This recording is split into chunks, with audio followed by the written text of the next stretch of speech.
네, 안녕하세요. 네, 저희 행복한 수험성대 페스티벌 영어과 수성을 지금부터 시작해보도록 하겠습니다. 너무 오래 기다리셔서 빨리 또 여러분들의 소중한 시간을 뺏으면 안 되니까요.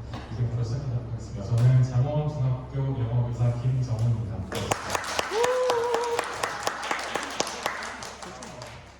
정말 이 자발성에 근거한 참여잖아요, 그죠? 그래서 이렇게 귀한 걸 해주셔서 너무 감사하고요.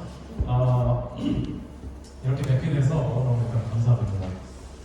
이번 저희 영어과 행사는 그 이연공이라는 저희 모임에서 주최하게 되었어요. 이연공은 2000 영어 학습 공동체 줄임말이고요. 저희 그 공문상의 명칭은 중등영어 2000 영어교육연구원입니다. 영어 좋아하는 중등영어 2000 교육연구원입니다. 그래서 매년 참가자를 좀 모집하고 저희가 이제 활동은 한 10명에서 20명 그 사이에 왔다 갔다 그 정도 일정이 항상 같이 저희가 함께 이야기 나누고 있고요. 주로 수업 나눔을 하면서 그냥 주로 힐링 해가는, 그리고 특히 저희 2000 같은 경우는 소규모 학교에 계신 선생님들이 좀 이렇게 마음이 기댈 데가 없으실 때 그럴 때 많이 찾는 모임입니다. 그래서 저희의 연구 성과를 오늘 발표하는 자리이자 새로운 아이디어를 여러분께 좀 공유하는 그런 자리가 되겠습니다. 특히 올해는 지금 앉아 계신 박선영 장학생님이 아주 전폭적인 도움으로 외국어 교육 워크숍이라는 걸 진행했어요. 저희 이런고 멤버가 주축이 되어서 진행을 했는데, 거기서 저희가 지속가능 발전 목표를 주제로 해서 수업을 진행하고 평가를 진행해보자라는 이야기를 나눠서요. 저희가 그때 거의 5시간에 걸쳐서 수업을 짜고 평가를 계획하고 실행까지 한 결과를 오늘 공유하는 자리입니다. 저희가 늘 이 연구를 저는 지금 10년째 하고 있는데 늘 매해 저희가 이야기하는 게 우리 공통의 주제를 다른 학교에서 한번 평가해보고 그 결과를 한번 나눠보자, 이야기를 그렇게 나누다가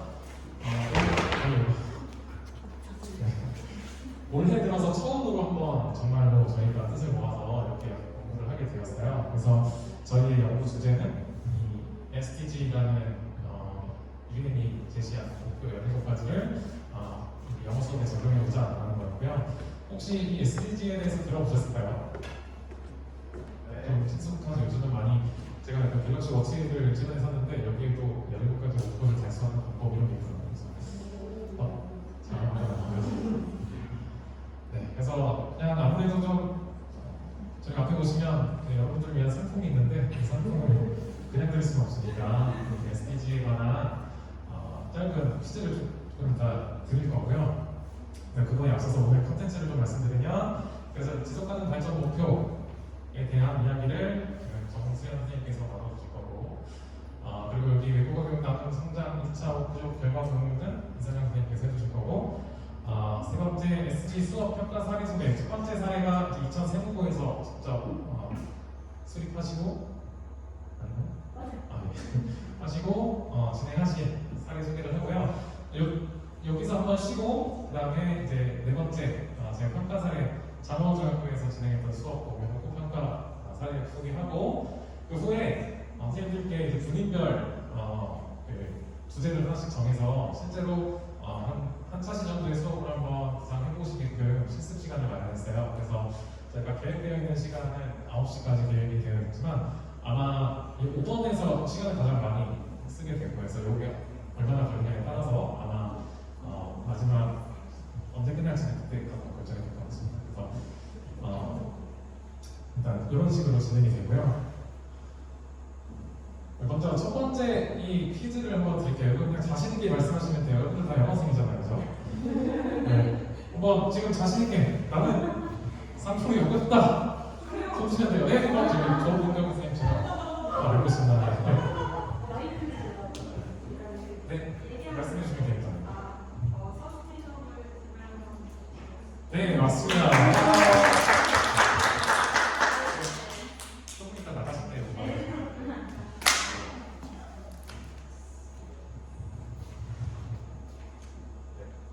Sustainable Development Goals예요. 그래서 우리나라 말로는 지속가능 발전 목표, 그냥 글자 그대로 해석을 하면 되죠. 그래서 지속가능 발전 목표 유엔이 제시한 그런 목표가 있고요. 첫 번째, 몇 가지 목표로 이루어져 있는지 제가 아마 말을 했던 것 같아요. 방금 5년 중에. 혹시 몇 가지 목표로, 엠쌤 말씀해주세요. 네, 맞습니다. 그래서, 저도 다 외우고 있지 못하고요. 조금 이따가 생각이 요즘 조금 이따가 받아가시면 됩니다. 세 번째 퀴즈가 선생님 좀 기대가 되죠?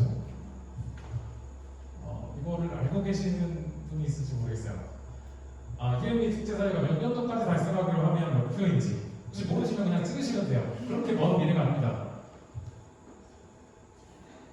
네. 25년이요. 조금만 더 써보시겠어요? 2030년. 정답입니다.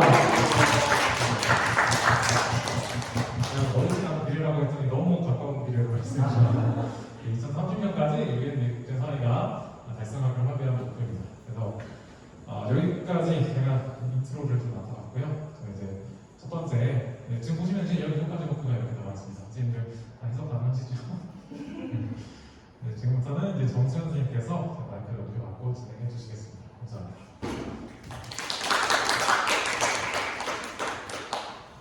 네, 안녕하세요. 제가 일단 이거 발표를 진행하기 앞서서 오늘 이 자리에 경기도교육청 융합교육정책과에서 영어 교육을 맡고 계신 신은하 장학사님이 와주셨는데요. 한 말씀 듣고 시작드리겠습니다.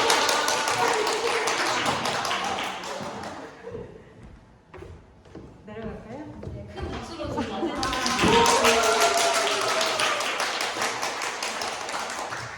선생님들 안녕하세요. 경기도교육청 융합교육정책과에서 외국어 교육을 담당하고 있는 장학사 신은하입니다. 반갑습니다. 코로나 때문에 작년부터 선생님들 연구회를 방문하거나 학교에 방문하는 거를 진짜 한 번도 못했어요. 최근에 학교에 한 번 방과후 수업 외국하고 수업하는 사례 보러 한 번 갔었고 연구회 방문은 처음이에요.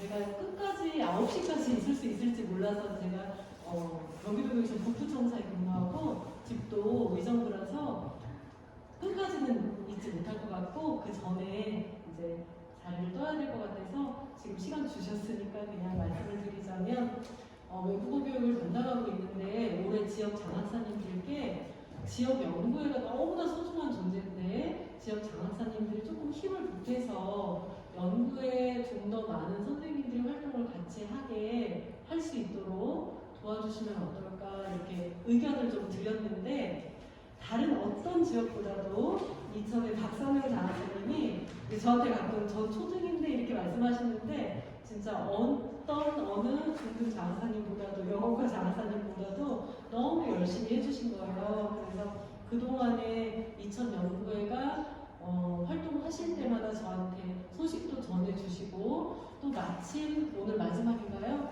그래서 초대를 해주셔서 이렇게 오게 됐고요. 초대해 주셔서 감사하고 오늘 성남 국립국제교육원에 출장이 있었는데 오수정 연구사님을 만났어요. 근데 아시는지 모르겠는데 이천에 출장 간다고 그러니까 이영공 하시면서 저도 안다고 이영공 그랬더니 만드셨다고 얘기를 하시면서 굉장히 애정을 갖고 또 얘기를 하시더라고요. 이천 지역에 대해서는 제가 잘은 모르지만 이렇게 선생님들 모여서 열심히 하시는 거 보니까 선생님들은 이 지역이 힘이 아닌가 그런 생각이 들고 김정은 선생님 혹시 저 기억하세요? 네, 영성사업 신규교사 연수 받으실 때 저 있어서 장원주 김정은 선생님 저기 성함 기억하고 있었거든요. 다시 만나서 반갑고요. 선생님 오늘의 인연을 소중하게 생각하면서 앞으로도 활동 지치지 말고 힘든 것도 많겠지만 열심히 하시기를 응원하겠습니다. 도교육청에 제가 장학관님께도 돌아가서 보고 드리면서 이천 지역에 더 지원할 내용이 있는지 더 살펴보고 앞으로도 좋은 소식 많이 공유되었으면 좋겠습니다. 감사합니다.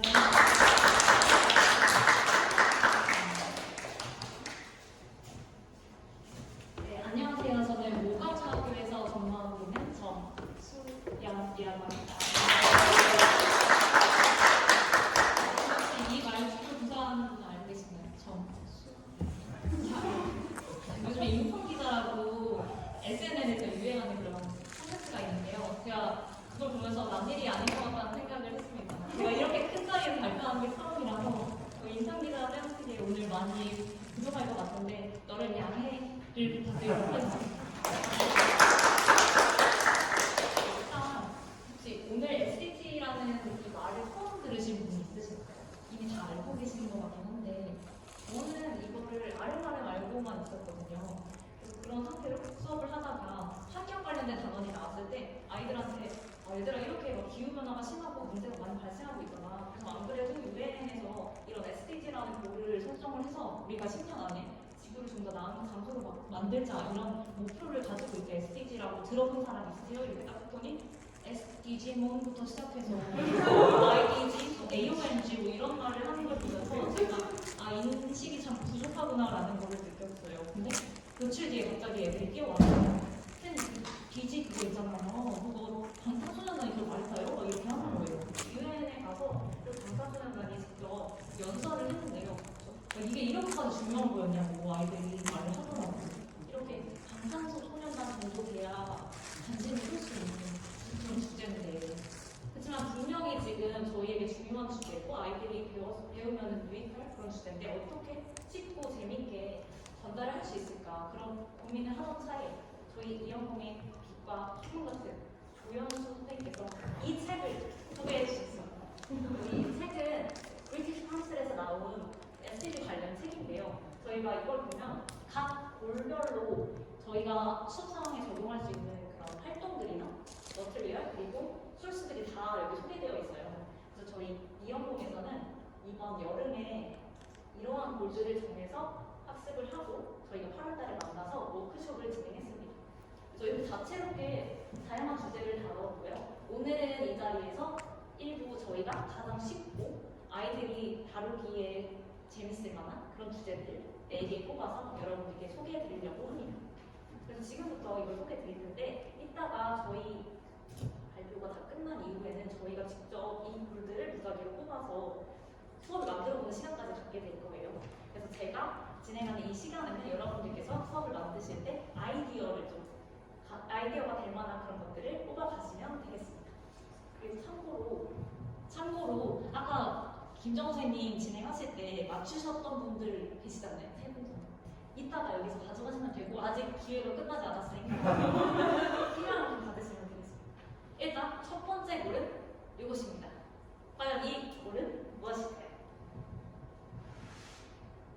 이거 너무 직관적인데요. 이거 저희가 맨날 보는 그냥 한국말로 말씀해 주셔도 됩니다.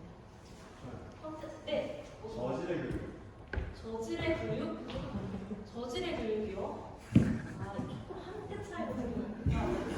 네, education. 약간 저질의 교육과 education이 좀 합치면 될 것 같은데. 허리케인 education. quality education. 어쩜 이렇게 정확하게 맞춰서. quality education이라는 거는 저질의 교육이 너무 안타까우실 것 같은데. quality education이라고 하면은 그 양질의 교육이라고 해서 요즘 저희 아이들은 저희 때에 비해서 다양한 콘텐츠 그리고 풍부한 그런 자료들을 가지고 양질의 교육을 받고 있잖아요. 근데 저희 아이들과 달리 다양한 문제들로 경쟁이나 종교 아니면 여자라는 이유로 그런 교육을 잘 받지 못하고 있는 친구들이 있어요. 그래서 학생들이 이런 거를 직접 인지하고 뭐 국가 내에서 아니면 국가 밖에서 이런 문제가 일어나고 있구나라는 걸 직접 인지를 하고 본인들이 직접 문제를 해결하는 그런 순서가 필요할 것 같습니다.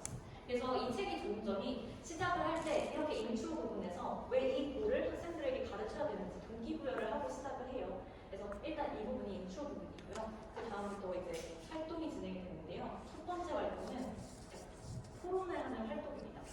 예를 들면 아이들에게 전쟁이나 가난으로 인해서 교육을 받고 있지 못하는 그런 비디오를 보여준 다음에 이런 문제 상황이 있구나 이걸 인지하도록 합니다. 그 다음으로는 이제 아이들을 도를 나누는 거예요.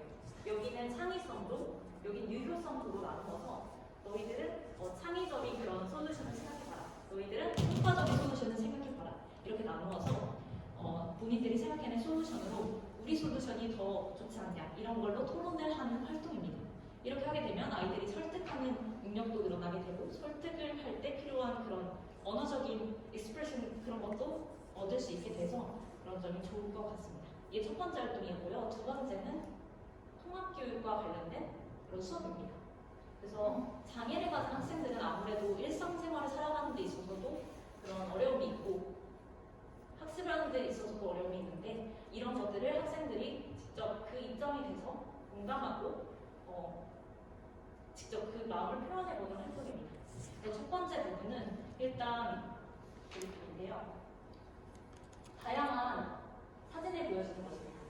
아이들이 장애를 가진 아이들이 어려움을 겪고 있는 그런 다양한 사진들을 보여준 이후에 여기에서 공통점이 뭔지를 찾아봐요. 그럼 아이들이 장애를 가지고 있는 사람들이 겪을 수 있는 어려움이에요. 이런 거를 말을 하게 되겠죠. 그래서 이렇게 장애 가진 아이들은 그럼 어떻게 에듀케이션 받을까? 이런 것도 생각해 보도록 하고 그리고 마지막에는 아이들이 직접 그 입장이 돼볼 수 있도록 이 시를 보여주는 거죠. 유튜브 영상인데요. 내가 지금 밖을 나갈 때마다 라는 제목을 가진 시입니다. 네, 말이 시지 이분이 집 밖에 나갈 때마다 나는 어떤 게 어려워 이런 거를 말하는 그냥 하나의 그냥 연설 같은 건데요. 그래서 아이들이 이거를 보고 장애를 가지고 이런 어려움이 있구나 라는 거를 직접 보고 이제 본인들이 직접 그 입장이 돼서 이 시를 써보게 되는 그런 활동입니다. 이렇게 되면 아이들의 공감 능력도 이끌어낼 수 있을 것 같고 앞서 보셨던 이 화면에서 이 표현이 반복적으로 등장하거든요. 이 it to 가져진적 부분에서 it's hard to 어쩌고저쩌고 이런 것들을 아이들이 반복적으로 학습을 할 수 있을 것 같습니다. 그래서 여기까지가 quality education과 관련된 그런 활동들이었습니다. 두 번째는 이 글인데요. 이 글은 무엇일까요? 이것도 꽤 직관적인 부분이에요. 태양의 에너지 뭔가 버튼이다 보여졌죠. 전원 버튼. 파워. 근데 조금 더 구체적으로 어떤 종류의 파워를 받기 위해서는 뭔가 필요하다. 경력이. 이런 류의 이것을 뭐라고 할까요?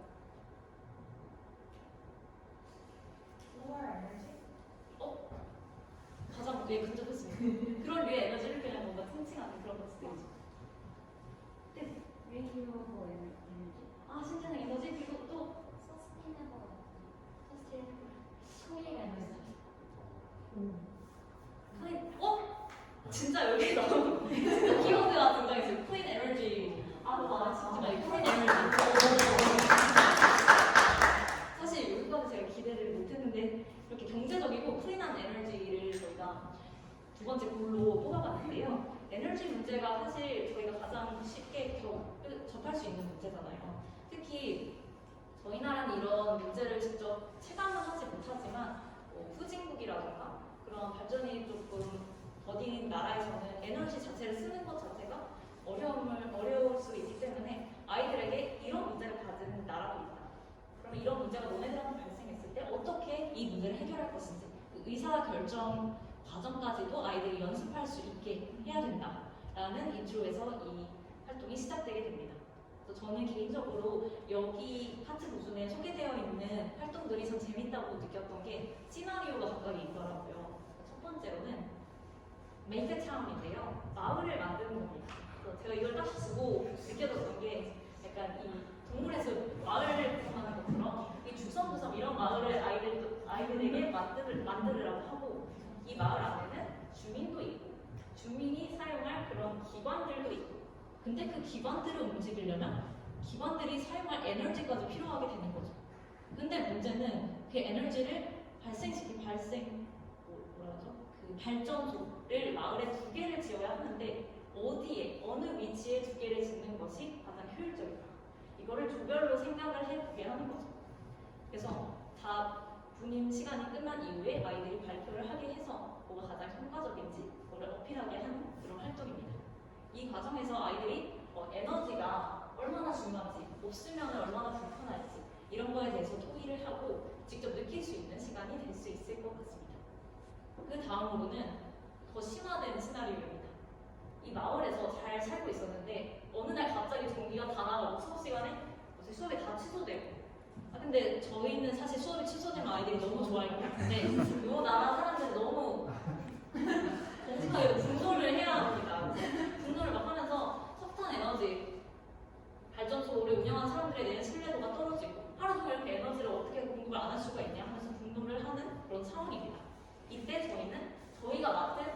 말대로 모여서 회의를 해서 에너지 대체 에너지를 저희가 생각을 해야 되는 그런 상황인데요. 일단 시의회는 가장 거시적으로 생각을 해야 되는 그런 입장입니다. 빨리 안정적이면서 또 저렴하고 또 지속 가능한 환경까지 생각해야 되는 가장 종합적인 그런 부분이라면 지역 주민은 그냥 저희랑 비슷한 거죠. 어떻게든 싸고 인상되지 않도록 요금이 인상되지 않도록 하는 안을 생각하는 거.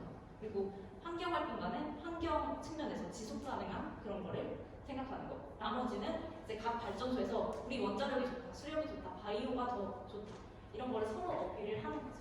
그리고 마지막에 의회에 모여서 이런 에너지를 쓰는 게 좋다라는 거를 발표를 하게 하고 최종 설명을 하고 마지막으로 의회에서 해결책을 하는 그런 과정입니다. 이런 과정에서 아이들이 의사소통을 하고 합의에 이르는 그런 과정을 겪을 수 있을 것 같고 또 발표를 준비하는 과정에서 원자력, 수력, 바이오 이런 것과 같은 에너지에 대한 지식도 쌓을 수 있을 것 같아서 좀 유익한 시간이 되지 않을까 싶습니다. 그리고 그 다음 곡은 제일 고난이도의 아이콘입니다. 저는 요거만 맞추셔도 이거는 맞는 걸로 인정해 드립니다. 과연 이것이 무엇일까? 심오한 요거는 무엇일까요? 제가 그래서 저희 반 아이들한테 가가지고 이걸 딱 보여주고 얘들아 이거 무슨 아이콘일까? 이렇게 환경과 관련된 거에 힌트를 딱 줬는데 컬러 렌즈야 뭐 이런 답변만 컬러 렌즈 사고 싶어요 이런 답변만 보여주시고 맞아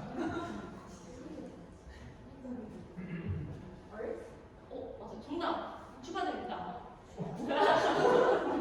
월드예요. 우리 지구에 눈을 두고 주시하고 바라보고 있자. 왜냐면 언제 어디서 무슨 일이 생길지 모르니까. 이거는 기후 행동과 관련된 아이콘입니다. 그래서 저희가 항상 기후 변화가 조금씩 저희도 모르는 사이에 일어나고 있고 그렇기 때문에 주시를 하면서 저희가 노력을 해야 된다라는 꼴입니다. 그래서 이 활동의 목적은 아이들이 직접 에너지 문제, 기후 행동에 나서야 된다는 걸 직접 느끼고 본인들이 직접 미래를 설계하는 에이전트가 되도록 하는 것, 주도자가 되도록 하는 것, 이 목표입니다. 그래서 저는 이게 마지막으로 제가 소개드릴 글이거든요. 저는 이 책이 좋은 점이 이렇게 초반부의 인트로 부분에서 목표를 이렇게 설명을 드리고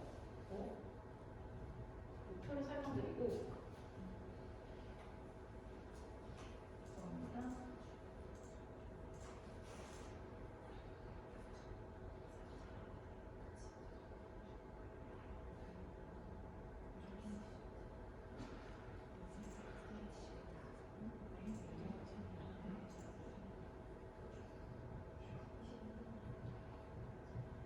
목표를 설명드리고 저희가 아이들에게 익히게 하는 그 언어 초점까지도 여기 정리해 주거든요. 그래서 예를 들면 첫 번째 활동에서는 가정법 과거를 저희가 아이들이 연습할 수 있게 된다. 그리고 제안하는 표현 이런 걸 연습할 수 있게 된다 하면서 이제 활동을 소개해 주는 거죠.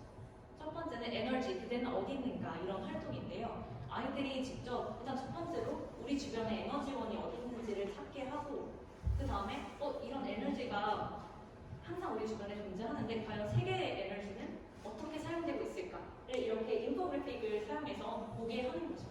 근데 이 인포그래픽을 보면은 생산되는 에너지에 비해서 에너지 생산되는 이만큼의 에너지를 생산하려면 빈맥이 몇십만 개, 몇백만 개가 필요하다.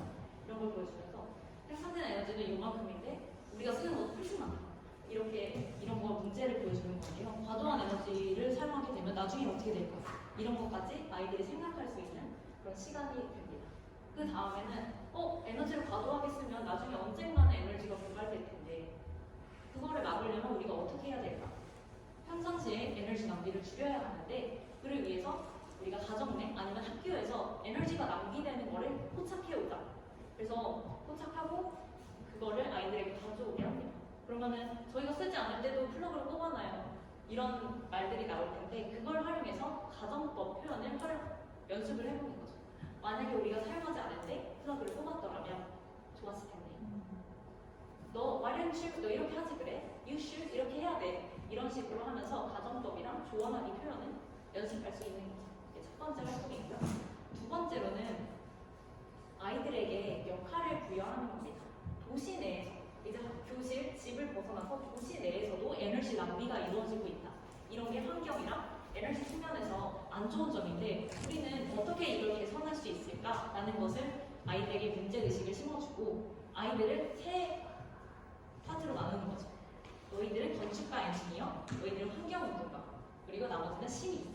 이렇게 해서 건축가 엔지니어는 우리 도시를 좀 더 환경 친화적인 도시로 만들기 위해서 어떻게 친환경 건물이랑 그런 교통수단을 만들 수 있을지, 환경운동가는 어떻게 녹지를 늘릴 수 있을지, 마지막 시민들은 어떻게 우리가 그런 의식을 보양시킬 수 있을지 이런 걸 생각해 보도록 해서 자신만의 지속 가능한 도시를 건설하게끔 하는 것입니다. 이렇게 하면 아이들 창의성도 높아질 수 있을 것 같고 환경에 대한 지식도 늘어날 것 같은데요. 이때 도움이 될 만한 자료까지도 책에서 소개를 하고 있는 것 같은데요. 이 책의 좋은 점이 저는 이런 추가 자료까지 안내를 해준다는 것 같습니다. 혹시 교육용 마인크래프트를 사용해 보신 적 있으신가요? 게임 마인크래프트가 교육용으로도 나오는데요. 이런 식으로 아이들이 직접 지속 가능한 도시를 어떻게 만들지? 직접 이런 마을에 가서 배울 수가 있습니다. 환경 친화적 건물은 어떤지 거기에 직접 찾아가가지고 하나씩 단열재 이런 걸 그려서 배우는 거예요. 그래서 이런 수업을 할 때 아이들이 직접 탐험을 하면서 배우는 것도 좋을 것 같습니다. 이렇게 가서 말을 불러가지고 배우는 거죠. 말을 하고 단열재를 뭐를 쓰세요. 그래서 이런 식으로 하는 것이 기후운동과 관련된 그런 글이었고요. 마지막으로는 저희가 보는 글은 이 물과 관련된 글입니다. 클린 워터를 어떻게 해야 할지 저희가 이제 마실 물, 쓸 물, 그리고 심지어는 생명과 관련된 의료기관에서도 위생과 관련해서 쓸 물, 알코올도 없는 상황이다. 이런 상황에서 우리는 어떻게 해야 할까? 이런 거를 다루는 것인데 이와 관련된 자세한 설명은 1분 뒤에 들으실 수 있습니다. 저희 세우고 이선영 선생님께서 직접 아이들에게 수업을 하고 평가를 한 내용을 공유를 해주실 텐데요. 지금부터는 실제적으로 저희가 연구한 내용이 어떻게 적용되는지를 보여드리도록 하겠습니다. 저희가 이렇게 해서 이런 책의 내용을 공유한 다음에 맨 마지막으로는 이렇게 평가계획까지 수립을 했거든요. 그래서 각 주제별로 평가계획을 수립하고 실제로 저희가 수업을 이번학기 진행하고 평가까지 진행하신 분이 꽤 계세요.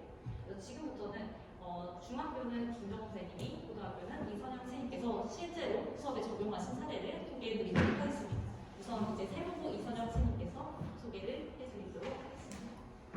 감사합니다.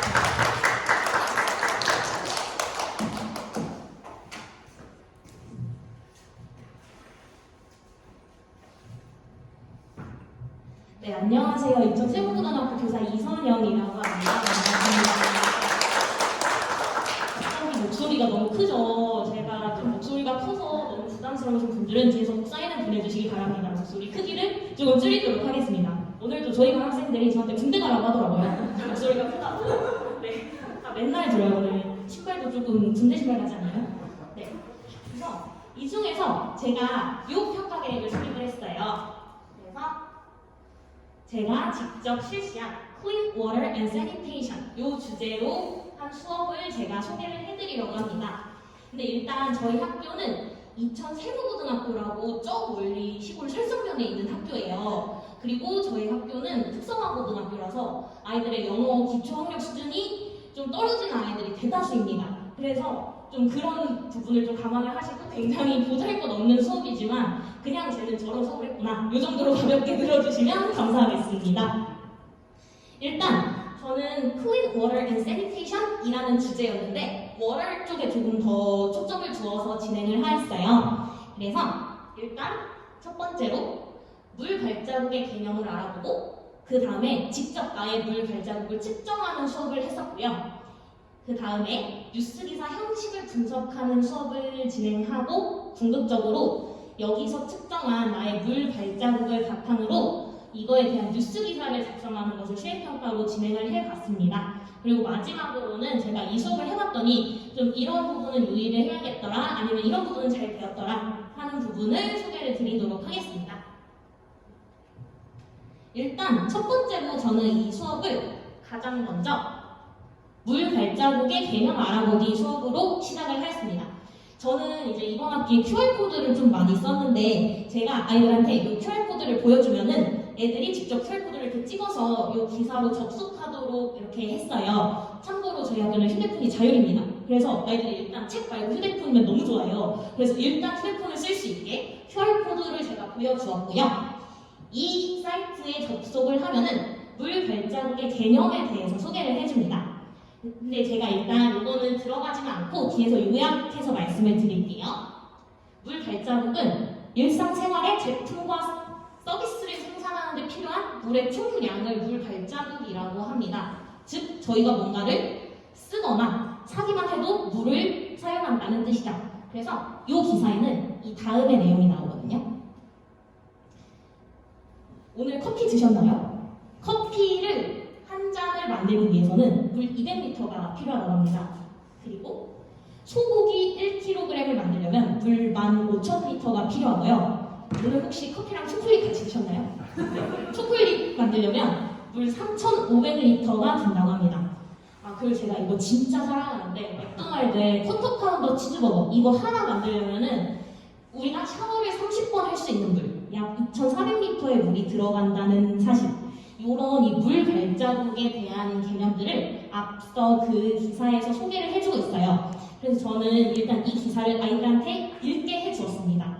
이제 결과적으로 아이들은 내가 먹는 식단이 이게 물 절약이랑도 관련이 있구나 라는 사실을 알고서 애들이 되게 충격을 받았거든요. 그래서 그런 나의 일상생활, 이런 식단, 소비, 이런 행위와 물 절약이 또 연결이 돼 있다, 이런 거를 알려주기에는 되게 좋은 소스였던 것 같습니다.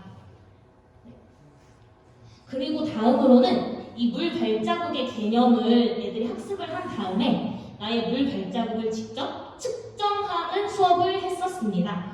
일단 제가 이 링크도 QR코드에 묶어서 여기에 접속을 하도록 했어요. 요거는 제가 직접 보여드릴게요. 여름방학 때 열심히 구글링을 해서 축축한 그런 자료입니다.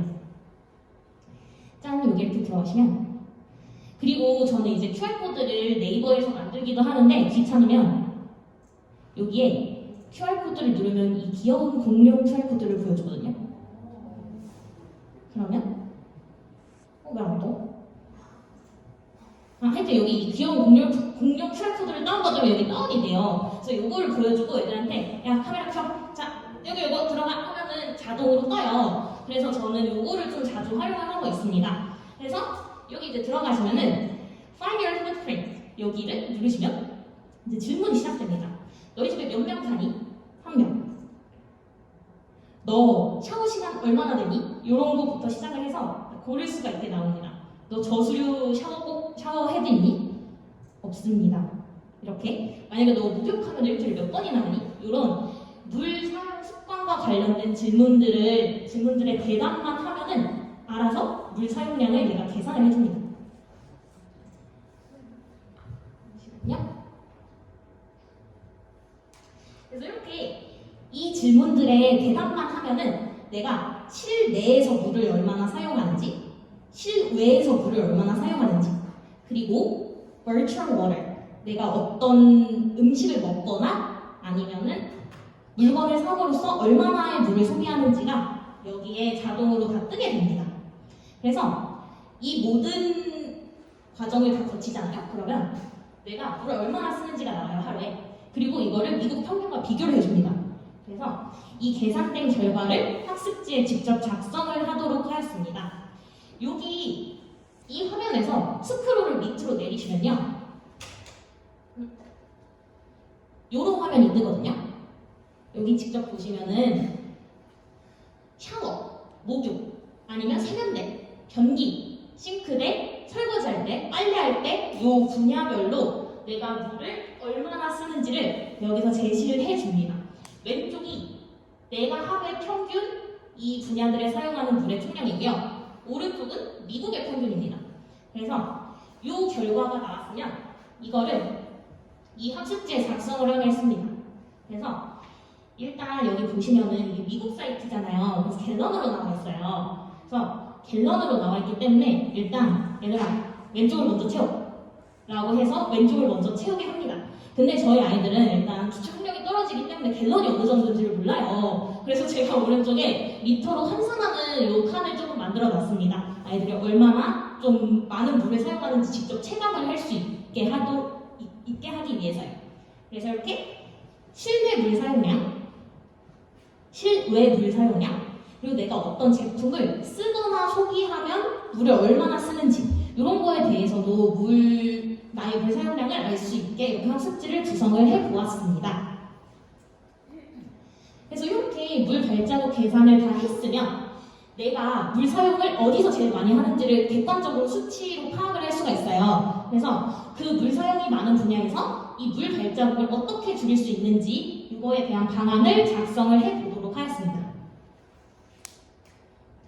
이 다음에는 여기서 측정한 물 발자국 자료를 바탕으로 우리 가족 물 소비량에 대한 뉴스 기사 작성하기를 진행을 하였습니다. 근데 이게 앞에서는 내 물 발자국 측정하기고 여기서는 왜 우리 가족 물 소비량이냐라고 물으실 수 있는데 아까 가장 첫 번째 질문이 우리 가족이 집에 몇 명 사냐는 질문이었어요. 그래서 알아서 가족 단위로 계산을 해줍니다. 그래서 그 결과를 바탕으로 이 뉴스 기사를 작성을 하는 것을 궁극적 목표로 하였고요. 그런데 이제 문제는 저희 학교 아이들이 기초학력이 떨어지는데 뉴스 기사의 형식을 알고 있으니까요. 그래서 이 기사를 작성하기 전에 먼저 뉴스 기사를 읽고 뉴스 기사 형식을 분석하는 수업을 먼저 진행을 하였습니다. 이거는 제가 구글링을 하다가 찾은 건데요. 대략 지구에 민물이 부족하다는 내용입니다. 혹시 우리 지구에 우리가 사람이 쓸 수 있는 용도로 쓸 수 있는 그런 물이 몇 %인지 아시나요? 3%가 안 되거든요. 3%가 안 되는 물로 저희가 이제 이 많은 사람들이 그걸 쪼개서 쓰고 있는 거예요. 그러니까 당연히 우리가 물 절약을 해야 된다. 이런 당위성을 조금 알려주는 그런 기사거든요. 그래서 이 기사를 가지고 뉴스 기사 형식을 분석하는 수업을 했었습니다. 근데 물론 학생들 수준에 맞게 제가 재구성을 했습니다. 솔직하게 양심 고백을 하자면 거의 재창조를 했습니다. 왜냐면은 제가 지난 학기 때 너무 어려운 원문을 썼다가 진짜 폭삭 나는 경험이 있었거든요. 그래서 아이들 수준에 맞게 아주 쉽게 재구성을 했고 일단 기사를 분석하려면 무슨 내용인지를 알아야 되는데 저희 아이들은 그 무슨 내용인지를 전혀 모르기 때문에 해석을 할 수 있는 활동을 좀 진행을 하였습니다. 이렇게 아이들이 해석을 할 수 있는 학습지를 조금 만들어서 먼저 내용을 파악할 수 있게 한 다음에 6화 원칙에 따라서 이렇게 뉴스의 정보를 분석하는 그런 활동을 했습니다.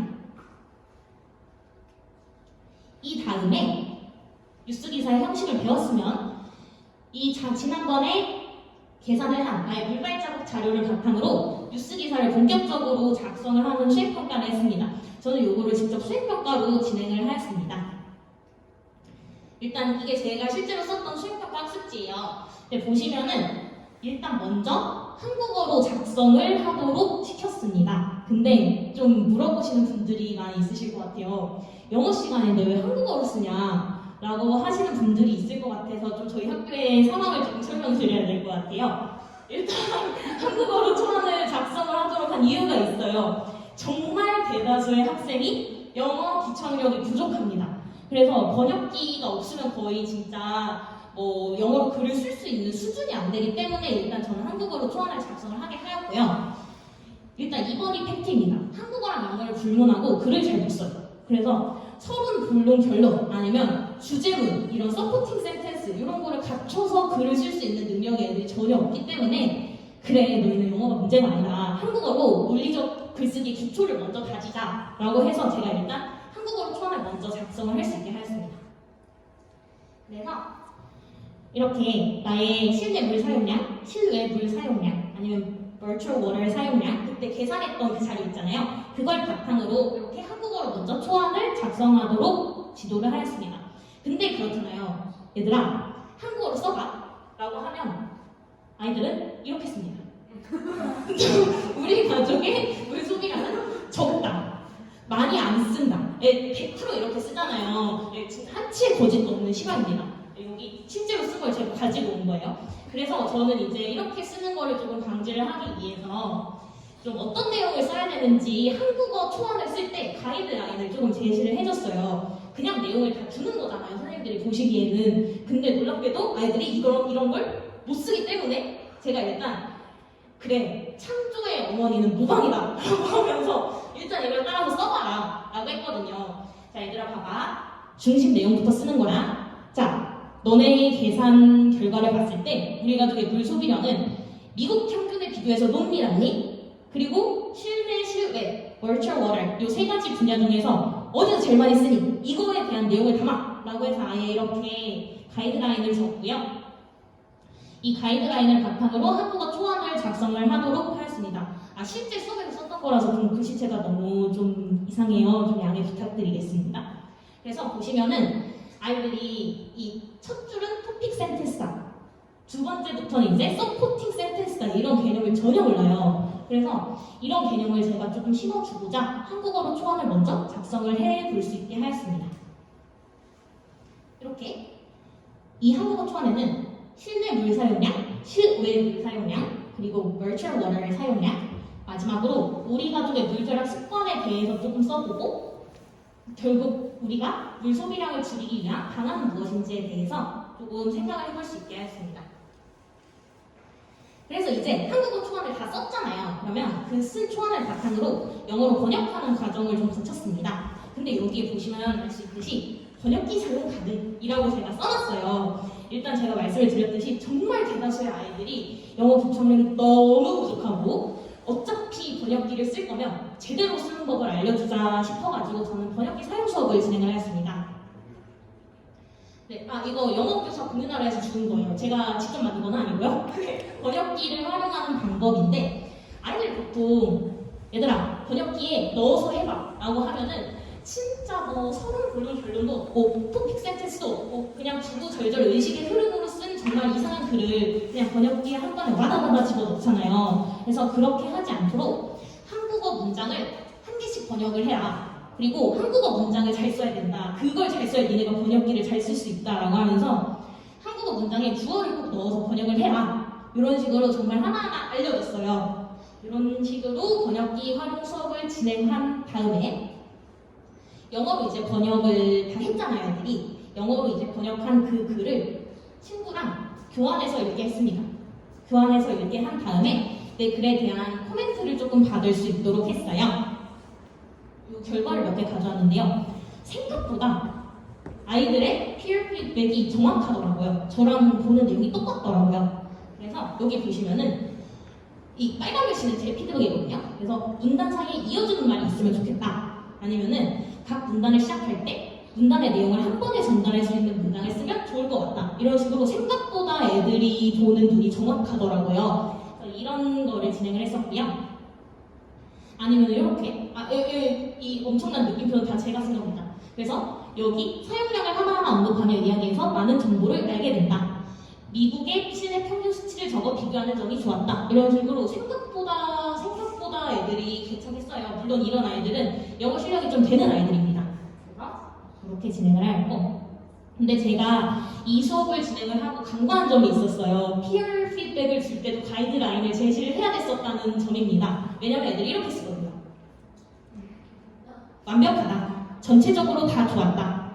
이모티콘 그리고 이래요. 그래서 애들이 이렇게 쓰는 일이 발생하지 않도록 하기 위해서 제가 좀 다음부터는 peer 피드백에도 가이드라인을 제시를 해야겠다는 생각을 했습니다. 제가 이거를 거둬서 봤는데 이게 너무 귀여운 거예요. 그래서 제가 코멘트를 좀 써줬어요. 저 이거 그린 친구랑 이모티콘 사업해서 돈 많이 벌면 이제 어떻게 될지 모릅니다. 네. 그래서 앞으로는 peer 피드백 가이드라인은 이것 또한 제시를 할 예정입니다. 어떤 부분이 구체적으로 어떻게 좋은지 이 부분을 좀 알려줘야 애들이 건설적인 피드백을 줄 수 있는 것 같아서요. 그리고 요거를 애들이 다 교환해서 읽게 한 다음에 제가 싹 걷었어요. 싹 걷어서 제 피드백을 주었습니다. 근데 다시는 안 할 생각이에요. 너무 힘들었습니다. 이거 휘닝랑 진짜 4줄씩 써주는데 정말 죽는 줄 알았거든요. 좀 별로 좋은 생각은 아닌 것 같습니다. 물론 한번 읽어보기는 해야 되는데 다시는 못할 것 같더라고요. 정말 후기로 해본 그런 피드백이었습니다. 그래서 이렇게 친구들과 선생님의 피드백을 받았으면 그거를 수정을 해서 최종 영어 뉴스 기사를 작성을 할 수 있게 했어요. 근데 생각보다 아이들이 친구들의 피드백이 적혀있고 선생님의 피드백이 적혀있으니까 애들이 서로 물어봐요. 이거 그럼 어떻게 고쳐야 될 것 같은데? 라고 하면서, 왜냐면 제가 여기 peer 피드백 쓰는 란에 작성자를 쓰게 했거든요. 걔를 찾아가서 물어보더라고요. 그리고 제 피드백을 읽고 선생님 그럼 이건 어떻게 고쳐야 되나요? 라고 이렇게 찾아왔기 때문에 생각보다 괜찮았다고 생각합니다. 자, 그래서 요거는 이제 결과입니다. 결과인데요. 저는 이 결과가 되게 고무적이라고 생각했어요. 왜냐면은 제가 놀라운 사실 하나 알려드릴까요? 왼쪽에 있는 글의 주인은 영어를 잘 못 읽는 애예요. 근데 자세히 보시면 워터 스펠링이 WETR이에요.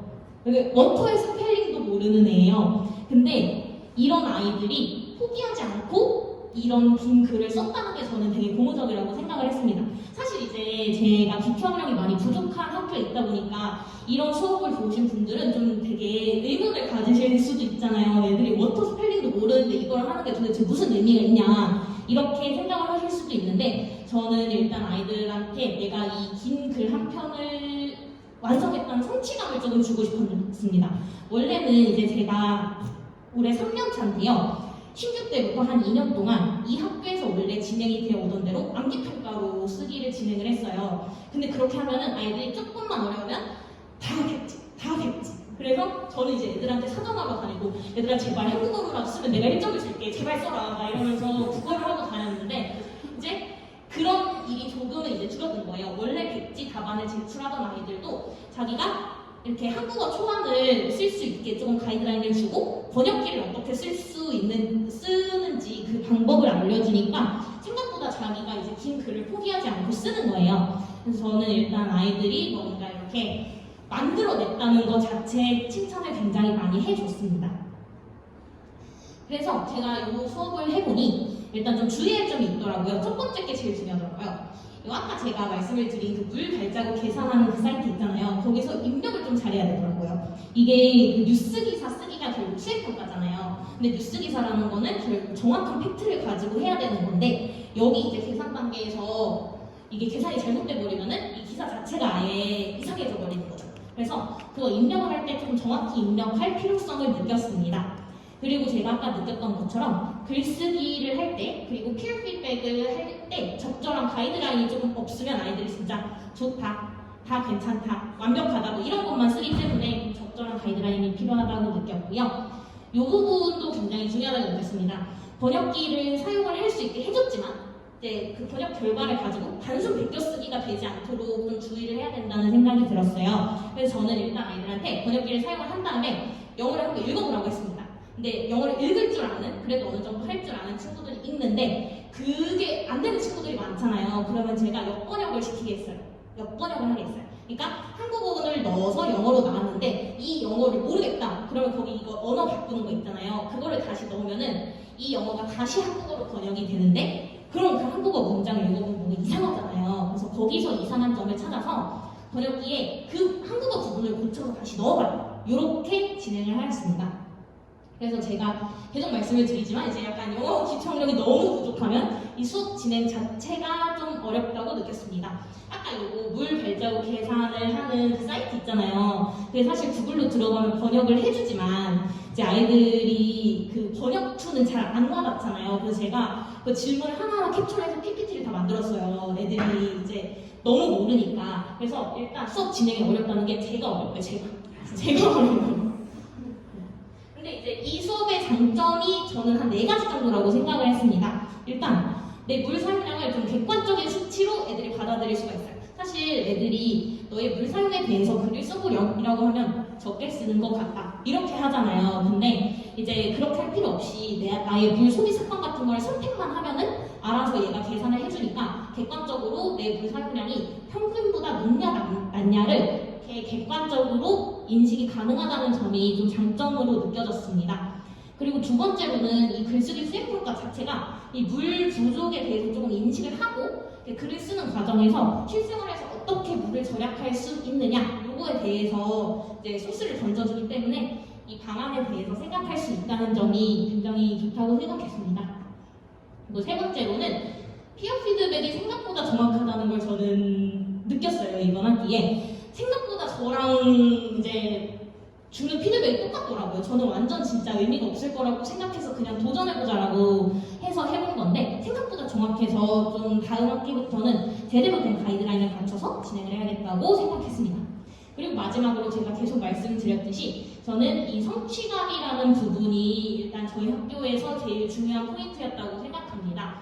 이제 저희 학교 아이들 같은 경우는 너의 물 사용량에 대해서 써봐 라고 하면은 안 쓸게요 이러거든요. 근데 이제 생각을 해야 되잖아요. 그게 생각을 해야 되는데 요거는 물 발자국을 알아서 다 계산을 해주니까 그것만 입력을 하면 애들이 글쓰기에 쏠 수가 있잖아요. 그래서 기초학력이 어쨌든 부족한 학생들도 정말 너무 이상한 글이라도 뭔가 쓰기는 써요. 뭔가 아예 못하는 건 아니고 진짜 하다못해 이 계산 결과를 갖다 베끼기라도 하면 되니까 저는 펜을 준다는 그거에 진짜 의의가 있는 것 같습니다. 그래서 이런 기초학력이 부족한 아이들도 글 하나를 썼다는 성취감 이런 걸 줄 수 있는 기회여서 굉장히 좋았다고 생각합니다.